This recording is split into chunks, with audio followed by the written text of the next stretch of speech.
विधानसभा निवडणुकीच्या आधी अमोल खताळ हे खरं तर भाजपमध्ये होते आणि त्यांना शिवसेनेची उमेदवारी करावी लागली.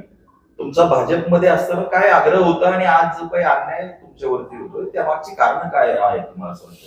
विधानसभा निवडणुकीच्या वेळेस भारतीय जनता पक्षाला ही विधानसभेची जागा मिळावी आणि आमचा भाजपचा उमेदवार हे सुजयदादा विखे पाटील असावे ही आमची आग्रही मागणी होती.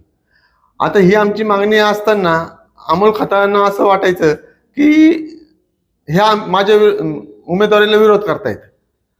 ती खुन्नस डोक्यात ठेवून त्यांनी आमचं आज तिकीट कापलंय आणि त्याच्यानंतर या वेळेला पण या निवडणुकीत पण आमची अशी आग्रही भूमिका होती की ही नगराध्यक्षाची जागा भाजपला मिळाली पाहिजे आणि नगराध्यक्ष हा भाजपचा पाहिजे. पण तिथे सुद्धा शिवसेनेला उमेदवारी गेली. लोकसभा असू द्या शिवसेना, विधानसभा असू द्या शिवसेना, नगरपालिका असू द्या शिवसेना.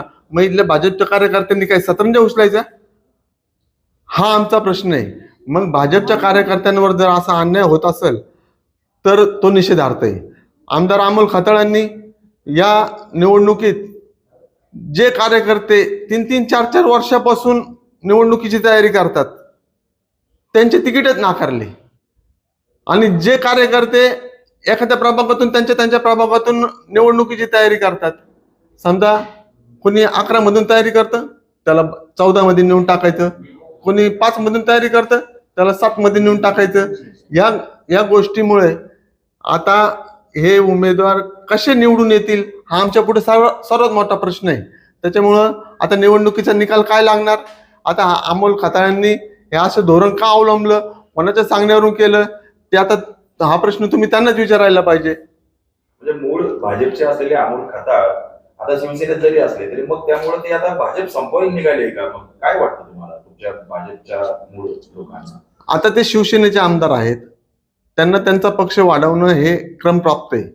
पण तो वाढवत असताना त्यांनी भाजपचा एवढा द्वेष करणं हे आम्हाला न पटण्यासारखं आहे. ते भाजपचा द्वेष करून त्यांची सेना वाढवतायत. त्यांनी त्यांची सेना जरूर वाढवावी पण त्यात भाजपच्या कार्यकर्त्यांवर अन्याय करू नये ही आमची भावना आहे.